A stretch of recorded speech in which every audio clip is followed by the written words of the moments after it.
Abraham Pudukkottai மாவட்டம் கந்தரக்கோட்டை அருகே உள்ள சங்கம்பிடுதி ஊராட்சிக்கு உட்பட்ட குருவாண்டான் தெரு பகுதியில் அமைந்துள்ள குடிநீர் மேல்நிலை நீர்த்தேக்க தொட்டியில் மாட்டு சாணம் கலந்துள்ளதாக கூறப்படும் புகாரின் அடிப்படையில் தற்பொழுது அதிகாரிகள் விசாரணை மேற்கொண்டு வருகின்றனர். அந்த கிராமத்தில் பட்டியலின சமூகத்தை சேர்ந்த 25 குடும்பங்களும் மாற்று சமூகத்தை சேர்ந்த 10 குடும்பங்களும் இந்த குடிநீர் தொட்டியில் தான் பயனடைந்து வருகின்றனர்.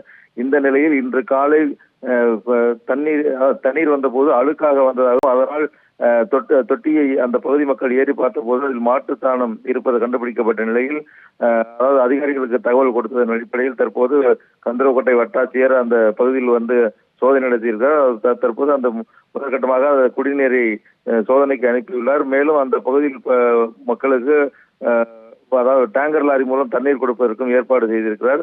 அந்த அந்த வாட்டர் டேங்கையும் சுத்தம் செய்யும் பணியும் முடுக்கிவிட்டிருக்கிறார். ஏற்கனவே புதுக்கோட்டை மாவட்டம் வேங்கை வயலில் மனித கழிவு கலந்த விவகாரத்தில் இன்னும் குற்றவாளிகள் கண்டுபிடிக்கப்படாத நிலையில் மேலும் ஒரு சம்பவம் அதிர்ச்சியை ஏற்படுத்தி இருக்கிறது. இது மாவட்ட நிர்வாகம் தலையிட்டு உடனடியாக இந்த இது போன்ற குடிநீர் நீர்த்தேக்க தொட்டிகளுக்கு பாதுகாப்புகள் வழங்க வேண்டும். ஏனென்றால் கடந்த 1.5 வருடங்களுக்கு மேலாக வேங்கையில் பிரச்சனை இன்னும் முடியாமல் இருக்கும் சூழ்நிலையில் தற்போது இந்த பிரச்சனை புதிதாக கிளம்பியிருக்கிறது. இதனால் அந்த பகுதி மக்களும் மிகுந்த அச்சத்தில் இருக்கிறாங்க. ஆபிரகாம்.